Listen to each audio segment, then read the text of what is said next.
ओम शांति।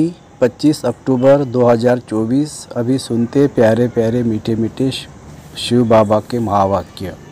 बाबा कहते, मीठे बच्चे, बाप की नज़र मिलने से सारे विश्व के मनुष्य मात्र निहाल हो जाते हैं। इसलिए कहा जाता है नज़र से निहाल। प्रश्न, तुम बच्चों की दिल में खुशी के नगाड़े बजने चाहिए, क्यों? उत्तर, क्योंकि तुम जानते हो बाबा आया है सबको साथ ले जाने। अब हम अपने बाप के साथ घर जाएंगे। हाहाकार के बाद जय जयकार होने वाली है। बाप की नज़र से सारे विश्व को मुक्ति, जीवन मुक्ति का वर्षा मिलने वाला है। सारी विश्व निहाल हो जाएगी। ओम शांति। रूहानी शिव बाबा बेट अपने रूहानी बच्चों को समझाते हैं, यह तो जानते हो कि तीसरा नेत्र भी होता है। बाप जानते सारी दुनिया की जो भी आत्मा है सबको मैं वर्षा देने आया हूँ। बाप की दिल में तो वर्षा ही याद होगा, लौकिक बाप की भी दिल में वर्षा ही याद होगा। बच्चों को वर्षा देंगे, बच्चा नहीं होता है तो मूंझते हैं किसको दे, फिर एडॉप्ट कर लेते हैं। या तो बाप बेटे हैं। इनकी तो सारी दुनिया की जो भी आत्माएं है सब तरफ नज़र जाती है। जानते हैं सबको मुझे वर्षा देना है। बल बैठे या है, परंतु नज़र सारे विश्व पर और सारे विश्व के मनुष्य मात्र पर है, क्योंकि सारे विश्व को ही निहाल करना होता है। बाप समझाते हैं यह है पुरुषोत्तम संगम युग। तुम जानते हो बाबा आया हुआ है सबको शांतिधाम सुखधाम ले जाने।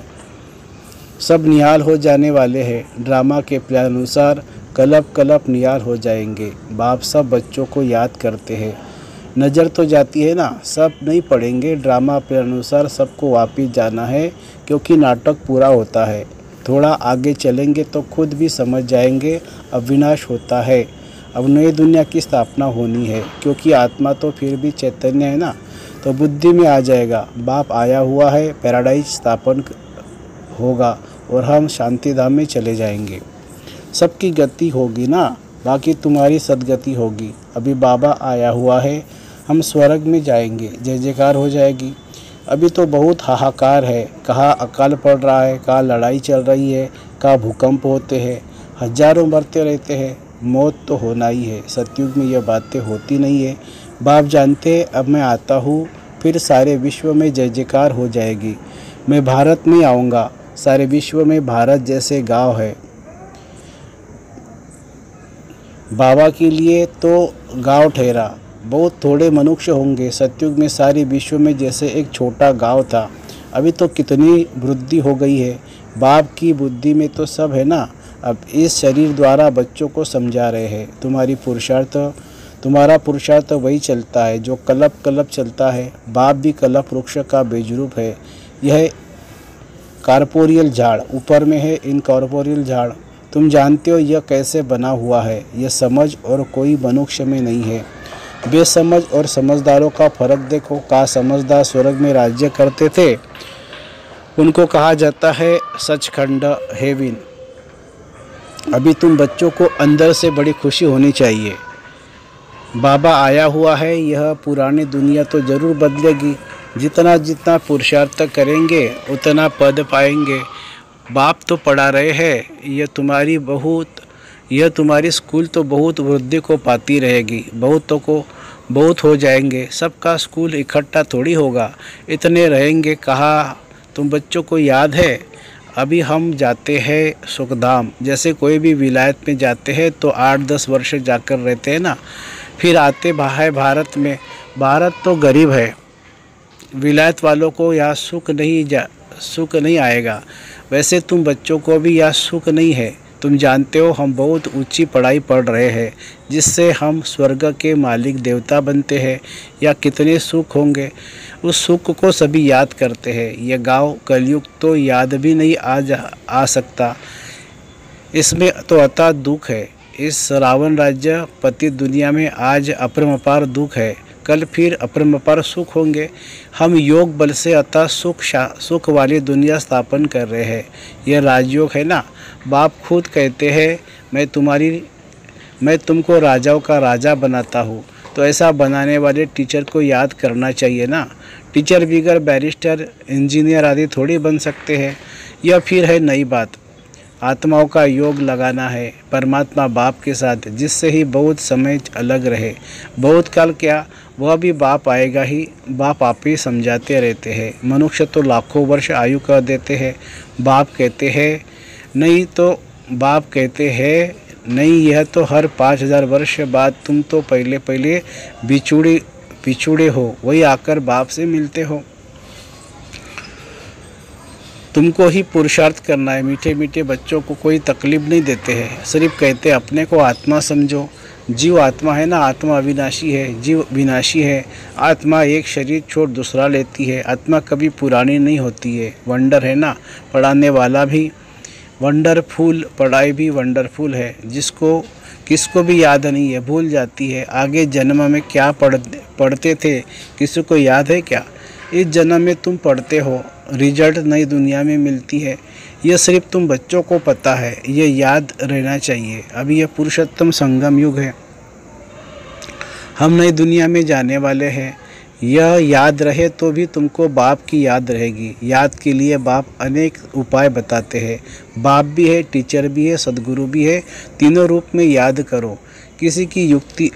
कितनी युक्तियाँ दे रहे हैं याद करने की, परंतु माया भुला देती है। बाप जो नई दुनिया स्थापन करते हैं, बाप ने बताया है यह पुरुषोत्तम संगम युग है, यह याद करो। फिर भी याद क्यों नहीं कर सकते हो? युक्तियाँ बतलाते याद की, फिर साथ साथ कहते भी माया बड़ी दुस्तर है, घड़ी घड़ी तुमको भुलाएगी और देह अभिमानी बना देगी। इसीलिए जितना हो सके याद करते रहो। उठते बैठते चलते फिरते देह के बदले अपने को देही समझो। यह है मेहनत। नॉलेज तो बहुत सहज है। सब बच्चे कहते याद ठहरती नहीं है। तुम बाप को याद करते हो, माया फिर अपनी तरफ खींच लेती है। इस पर भी यह खेल बना हुआ है। तुम भी समझते हो हमारा बुद्धि योग जो बाप के साथ और पढ़ाई की सब्जेक्ट में होना चाहिए, वह नहीं है। मूल बात है, परंतु तुम्हें भूलना नहीं चाहिए। वास्तव में इन चित्रों को भी दरकार नहीं है, परंतु पढ़ाने समय कुछ तो आगे चाहिए ना। कितने चित्र बनते रहते हैं। पांडव गवर्नमेंट के प्लान देखो कैसे है, उस गवर्नमेंट के भी प्लान है। तुम समझते हो नई दुनिया में सिर्फ भारत ही था, बहुत छोटा था। सारा भारत विश्व का मालिक था। एवरीथिंग न्यू होती है। दुनिया तो एक ही है, एक्टर्स भी वही है। चक्र फिरता रहता है। तुम गिनती करते इतने सेकंड में इतने घंटे दिन वर्ष पूरे हुए, फिर चक्र फिरता रहेगा। आजकल करते करते 5000 वर्ष पूरे हो गए हैं।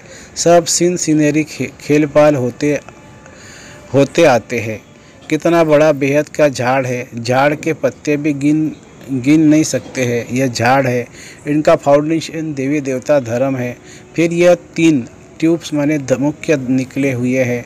बाकी झाड़ के पत्ते तो कितने ढेर है, कोई की ताकत नहीं जो गिनती कर सके। इस समय सब धर्मों के झाड़ वृद्धि को पा चुके हैं। यह बेहद का बड़ा झाड़ है।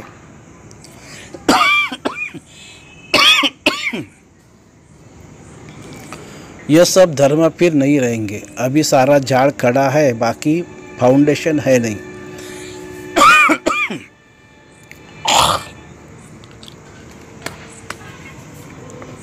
बनेन ट्री का भी मिसाल बिल्कुल एक्यूरेट है। यह एक ही वंडरफुल झाड़ है। बाप ने दृष्टांत भी ड्रामा में यह रखा है समझाने के लिए। फाउंडेशन है नहीं तो यह समझ की बात है। बाप ने तुमको कितना समझदार बनाया है। अभी देवता धर्म का फाउंडेशन है नहीं, बाकी कुछ निशानियां है। आटे में नमक, प्राय यह निशानियां बाकी रही है। तो बच्चों की बुद्धि में यह सारा ज्ञान आना चाहिए।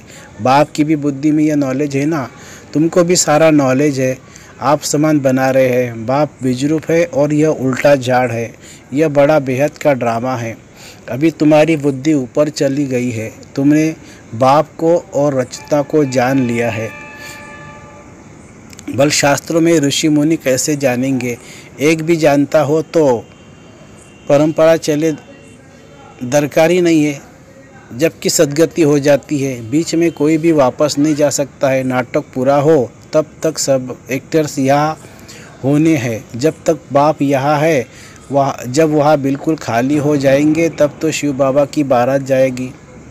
पहले तो नहीं जाकर बैठेंगे तो बाप सारी नॉलेज बैठ देते हैं। यह वर्ल्ड का चक्र कैसे रिपीट होता है। सतयुग, त्रेता, द्वापर, कलयुग, फिर संगम होता है। गायन है, परंतु संगम युग कब होता है यह किसी को पता नहीं है। तुम बच्चे समझ गए हो 4 युग है। यह है लीप युग, इनको मिड गेट कहा जाता है। श्री कृष्ण को भी मिड गेट दिखाते हैं। तो यह है नॉलेज को मोड़ तोड़कर भक्ति में क्या बना दिया है। ज्ञान का सारा सूत मुंझा हुआ है। उनको समझाने वाला तो एक ही बाप है। प्राचीन राजयोग सिखलाने के लिए विलायत में जाते हैं। वह तो यह है ना, प्राचीन अर्थात पहला सहज राजयोग सिखलाने वाला बाप आए हैं। कितना अटेंशन रहता है। तुम भी अटेंशन रखते हो। स्वर्ग स्थापन हो जाए, आत्मा को याद तो आता है ना। बाप कहते हैं यह नॉलेज जो मैं अभी तुमको देता हूँ फिर मैं आकर दूंगा। यह दुनिया के लिए नया ज्ञान है। यह ज्ञान बुद्धि में रहने से खुशी बहुत होती है। बाकी थोड़ा टाइम है, अब चलना है। एक तरफ खुशी होती है, दूसरी तरफ फिर फील भी होता है। अरे ऐसा मीठा बाबा, हम फिर कलब बाद देखेंगे। बाप ही बच्चों को इतना सुख देते हैं ना।